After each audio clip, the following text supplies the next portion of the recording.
Olá alunas, olá alunos, bem-vindos à terceira videoaula de Sociologia. A gente vai ainda continuar, a última videoaula aí que a gente vai continuar a revisão do contexto histórico e social do surgimento da Sociologia, tá? Então a aula de hoje vou falar um pouquinho sobre liberalismo e individualismo, ok?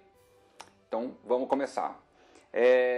Para falar um pouquinho do individualismo, para falar um pouquinho do liberalismo, na verdade, eu gostaria só de retomar, vocês têm que ter muito claro na cabeça de vocês a importância da Revolução Francesa e da Revolução Industrial para a Sociologia. Esse é o último momento que eu vou fazer essa revisão, tá? E por que a Revolução Francesa e a Revolução Industrial foram importantes para a Sociologia, né? Eu já disse que eu não vou explicar a Revolução Francesa, nem a Revolução Industrial, mas eu quero que vocês saibam os pontos específicos, o momento histórico que a Sociologia surgiu, foi influenciado por essas duas revoluções, a Revolução Francesa e a Revolução Industrial, tá? Então, a Revolução Francesa, não se esqueçam, 1789, foi uma revolução burguesa, a gente viu na videoaula passada, que a burguesia foi extremamente revolucionária. Ela veio lá dos burgos, né? Ela veio desde o século XII, tentando colocar o seu modo de pensar para as pessoas à sua volta, quebrar a ideia da monarquia, colocar a burguesia como a classe dominante. E aí, no final, lá com a Revolução Francesa e com a Revolução Industrial, lá no final do século XVIII, né? Então a gente está pensando em 1750, a Revolução Industrial, 1789, a Revolução Francesa, e é o momento então que a burguesia ascende ao poder, né? Então vocês precisam ter isso muito claro na cabeça de vocês. Por quê? Porque a sociologia vai estudar essa nova classe social que surgiu, né? Em relação como ela governa. Então, como a modernidade é governada pela classe dominante, que na modernidade é a burguesia, é isso que a sociologia vai estudar, como a classe governante governa, né? Como a burguesia governa a nossa época, tá? Então, a Revolução Francesa é importante porque a burguesia prometeu que os direitos das pessoas agora de serem de estarem presidindo lugares, né? Eu não posso falar ser um presidente ainda, mas por exemplo um monarca antes da Revolução Francesa, né? A pessoa que estava no poder, o rei, né? Tinha essa ideia que ele era escolhido por Deus, e a burguesia veio quebrar essa ideia para dizer não, ele não é escolhido por Deus. A mentalidade religiosa que a gente já viu atrás nas outras aulas, ela não está mais percebeu-se que ela não dá conta da realidade.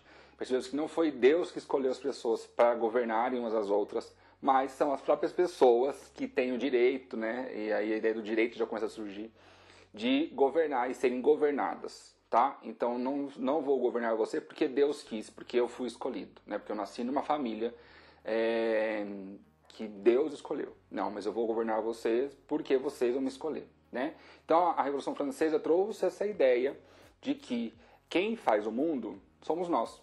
Não é mais Deus que quis, não é a natureza que quis, mas quem vai fazer o mundo acontecer são os próprios humanos, né? Lembra que eu falei, o mundo é fruto da ação humana? Essa é uma ideia da Revolução Francesa, né? E esta ideia, ela foi super importante, por quê?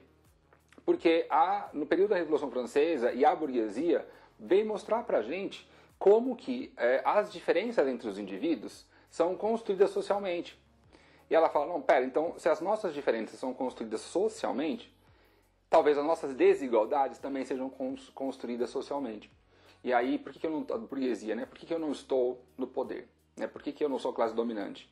Já não dá mais conta de dizer porque Deus não quer, né? Então a burguesia vai fazer essa revolução, ela coloca uma forma de pensar, né? Que entendendo que a população, o cidadão, os indivíduos têm direito a votar, têm direito a voto, têm direito a uma casa, têm direito a um trabalho, né, têm direito a uma vida digna, e a gente vai começar a discutir um pouquinho o que é vida digna, né? Então a sociologia coloca essas ideias, e todos nós compramos essa ideia na modernidade, né? Mas com o passar do tempo, com o passar do momento em que a burguesia está no poder, a gente começa a perceber que talvez nem todas as pessoas estejam incluídas nessa ideia de direito, né? Nem todas as pessoas estejam incluídas nessa ideia que todo mundo pode ter todo mundo tem uma casa. As pessoas está no papel, né, que nós temos o direito de ter uma casa, de ter um emprego, enfim. Mas será que isso se realizou na prática, né? Então a sociologia surge, né, ela está preocupada com essas construções modernas, está preocupada com essas construções sociais, né? E está preocupada com essas contradições da nossa modernidade. Perceba, tem uma classe social que ascende ao poder e fala, agora todo mundo pode ser votado. Então todo mundo fala, não, então tudo bem, então vamos fazer essa revolução. Então aconteceu a modernidade. Mas na prática isso não acontece, né? Isso fica no nível do discurso, não no nível da prática. E a sociologia vai vir para tentar entender por que a gente acreditou num discurso e não acreditou na prática. E como é que funciona isso no cotidiano, né? Então, a Revolução Francesa foi importante, né? Foi um dos marcos aí da nossa modernidade, o começo da nossa modernidade. E a sociologia está começando a perceber essas contradições.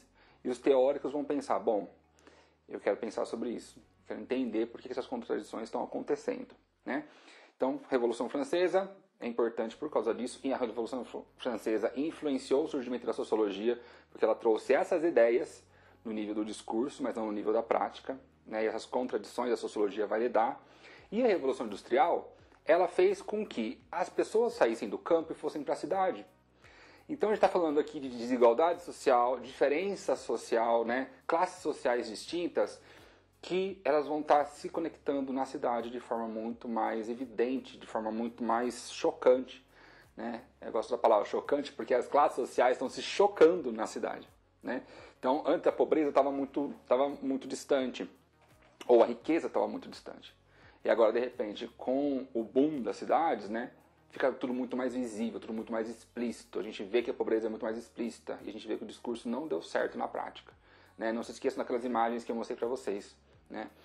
E outro ponto importante aí da Revolução Francesa é que ela sempre está inovando a técnica dela, mas visando o lucro. Então, antes, eu tinha uma cadeira que quebrou, que estava quebrada, e aí eu queria, sei lá, não sei fazer cadeira, né? Então, mas tem um amigo meu que fazia cadeira, lá, então, pensando lá na época medieval, posso, sei lá, trocar um gado por uma cadeira, não sei, trocar uma ovelha por uma cadeira.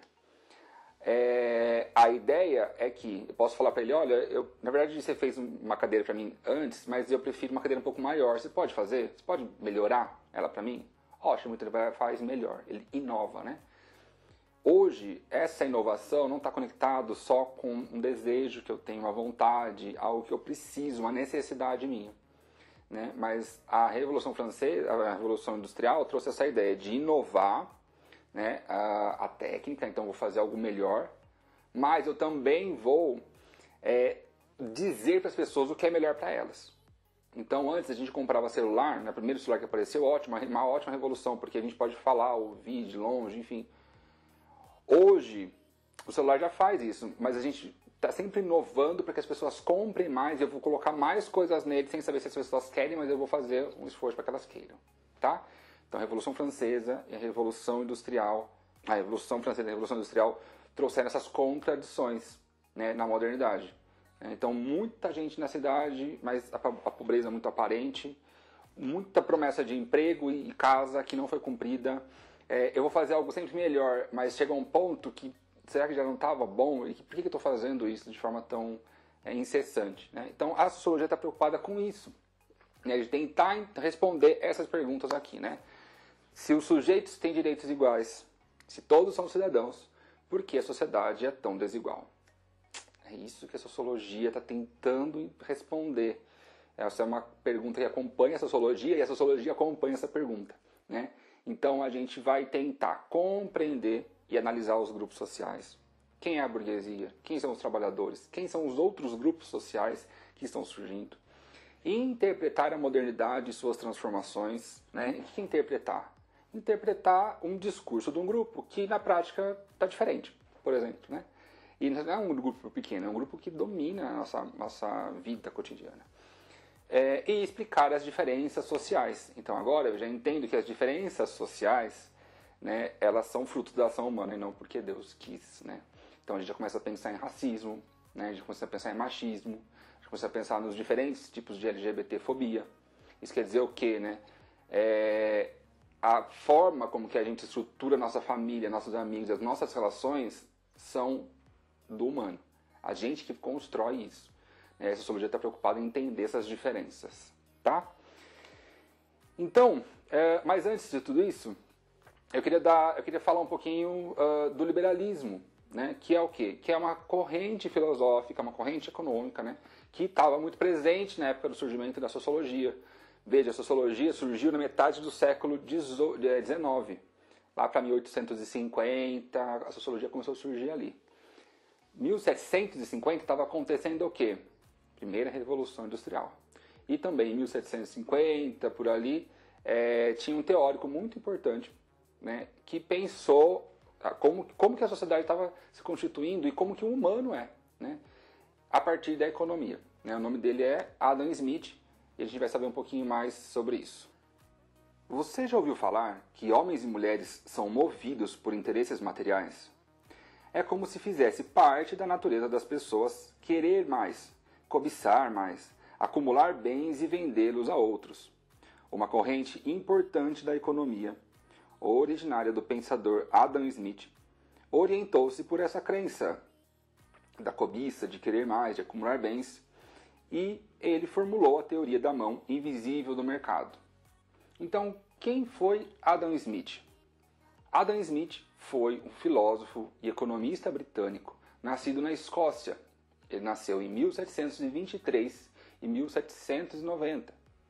Isso é importante porque, nessa época, estava acontecendo a primeira Revolução Industrial, e o Adam Smith foi influenciado por essas ideias. E ele, então, é considerado o mais importante teórico do liberalismo econômico. O que é o liberalismo econômico? É uma ideologia, uma forma de pensar, uma forma de ver o mundo que rejeita o intervencionismo estatal.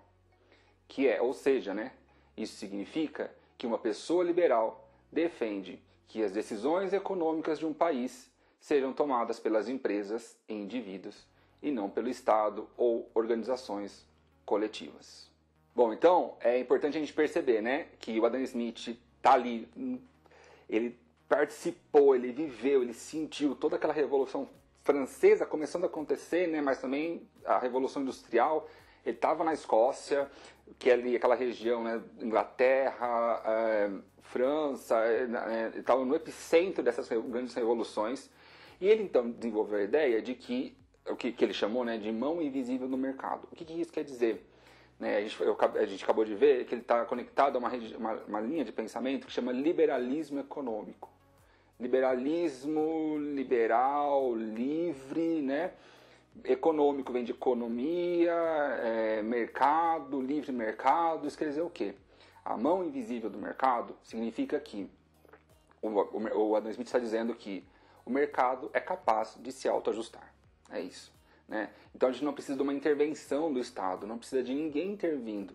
Que as pessoas, os economistas, a burguesia, né, que detém os meios de produção, né, o próprio mercado, ele vai se autoajustar.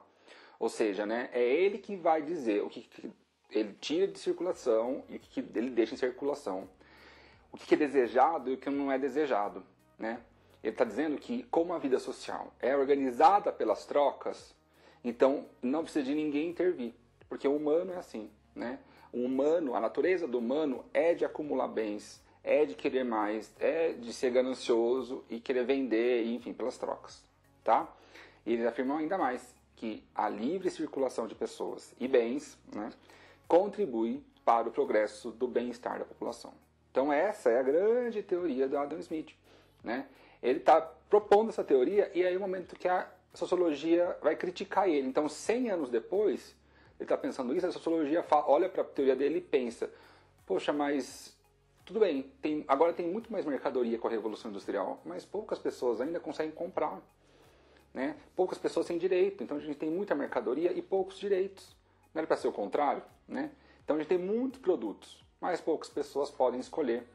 E aí cai naquilo que a gente viu na aula passada, a relação entre liberdade e miséria. Né? tem uma forma de entender o mundo moderno, uma forma burguesa de entender o mundo moderno, que é a partir da troca e venda intensa de mercadorias. Como se isso fundasse, como se isso viesse parte da essência humana. A essência humana é gananciosa, a essência humana está baseada na troca, né, de querer sempre mais. A sociologia vem criticar isso, vem falar, mas existe essência humana? O que é a essência humana? Né? Será que não são grupos sociais específicos que estão lutando entre si e cada um tem sua visão de mundo? Tá? Então, liberdade e miséria, essa chave de pensamento aí é importantíssimo para o surgimento da sociologia, porque ela vai dar a base para a sociologia. A sociologia vai estar pensando essa contradição na modernidade. Como é que foi oferecido liberdade e a gente está tendo miséria, né? Então, a sociologia está preocupada com essas contradições, em expor essas contradições. Tá bom? Então, obrigado pela aula de hoje e a gente se vê na próxima.